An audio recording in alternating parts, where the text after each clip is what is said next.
और आखिरी बात, तुम्हें तब तक कोई नहीं हरा सकता जब तक तुम अपने आप से ना हार जाओ।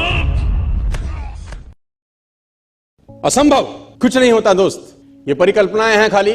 और मैं आज तो आपको बहुत ईमानदारी से और 12 साल के तजुर्बे का निचोड़ निकाल के बता सकता हूं कि इस दुनिया में असंभव नाम का कोई शब्द होता ही नहीं है।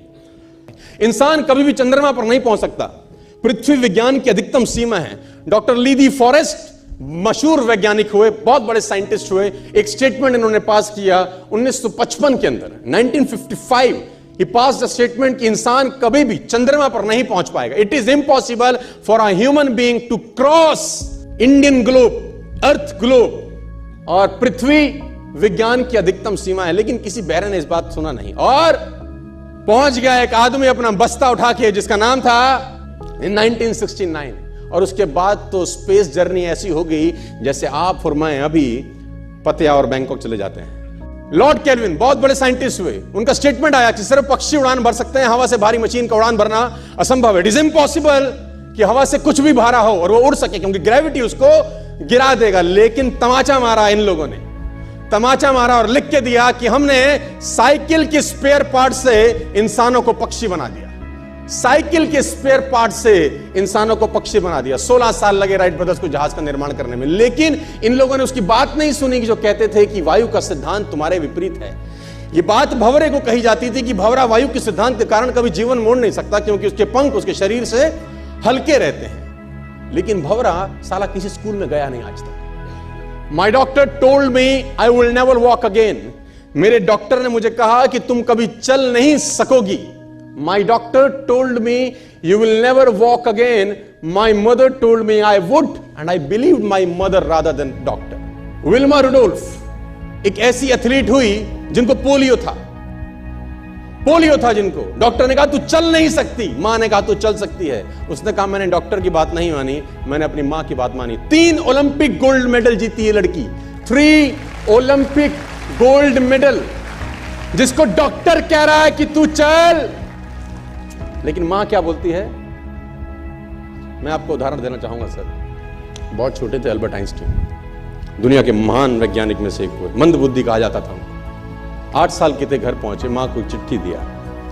When he was 8 years old, came to his home, given letter to his mother. मां को एक चिट्ठी दिया, मां ने वो चिट्ठी पढ़ा। 8 साल के थे और चिट्ठी में प्रिंसिपल का खत था, उसकी मां के नाम। प्रिंसिपल ने ये लिख के भेजा कि आपका बच्चा विलक्षण प्रतिभा का धनी है, ग्रेट पावर है इसके अंदर, क्योंकि बहुत बड़े साइंटिस्ट बने, बड़े हो गए। मंद बुद्धि बचपन में समझा जाता था। आपका बच्चा विलक्षण प्रतिभा का धनी है, इसके अंदर असीम संभावनाएं हैं। तो हमारा स्कूल, हमारी मैनेजमेंट, हमारी फैकल्टी, हमारा टीचर इस लायक नहीं है कि हम आपके बच्चे को अच्छी शिक्षा दे सकें। तो it's better for you to take care of your son. आप अपने बच्चों को अपने घर में पढ़ाइए, हम लायक नहीं है कि आपके बच्चे को पढ़ा सके। और उसकी मां ने पढ़ते पढ़ते आंखों में आंसू ले आई और उसने बच्चे को कहा कल से तू स्कूल नहीं जाएगा, मैं तेरी परवरिश घर पे करूंगी, क्योंकि तेरा टीचर तुझे इस लायक नहीं समझता। मतलब वो अपने आप को इस लायक नहीं समझते। बच्चा खुश हुआ, मोटिवेट हो गया और लग गया। उसकी मां का निधन हो गया, वो अल्बर्ट आइंस्टीन बहुत बड़े साइंटिस्ट हो गए। अल्बर्ट आइंस्टीन जब बहुत बड़े साइंटिस्ट हुए तो मकान शिफ्ट कर रहे थे अपना, और जीवन का सच्ची घटना वो अपनी ऑटोबायोग्राफी में लिखते हैं कि जब मैं मकान शिफ्ट कर रहा था तो एक ड्रॉस के अंदर मुझे वो व्हाइट कलर का पेपर फोल्डेड अवस्था में मिला। मुझे समझ नहीं था कि क्या है। मैंने उसको फोल्डिंग अवस्था से मिट्टी को हटा के जब खोला तो वो उस टीचर का लेटर था जो बहुत साल पहले टीचर ने मेरे हाथ में दिया था और मैंने अपनी मां के हाथ में रखा था। अब वो बड़ी उत्सुकता के साथ उस खत को पढ़ने लगे। जैसे उन्होंने खत पढ़ना शुरू किया और वो जार जार होकर रोए। उसमें लिखा था कि तुम्हारा बच्चा मंदबुद्धि है, ये हमारे स्कूल के लायक नहीं है, इसको आज के बाद हमारे स्कूल में मत भेजना, इसकी परवरिश खुद किया। मां ने उल्टा पढ़ा कि नहीं, ऐसा नहीं है, तू सब कुछ कर सकता है, तेरे हाथ पास पावर है, तेरे में प्रतिभा है, यू कैन डू वंडर्स। दोस्तों, इस दुनिया में किसी की बात मत सुनना। नेवर एवर बिलीव एनीबॉडी कि जो तुमको बोले कि तू नहीं कर सकता, कान पे मारना, बोला साले तू नहीं कर सकता, हम करेंगे। लंबा खींचिए।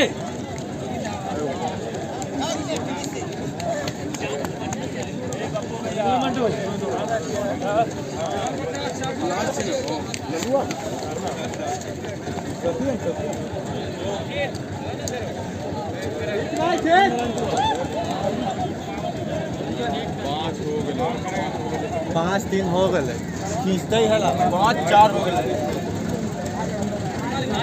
हटिएगा ना हटिएगा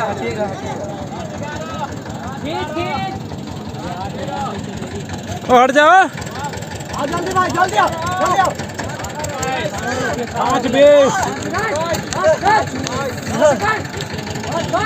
5-20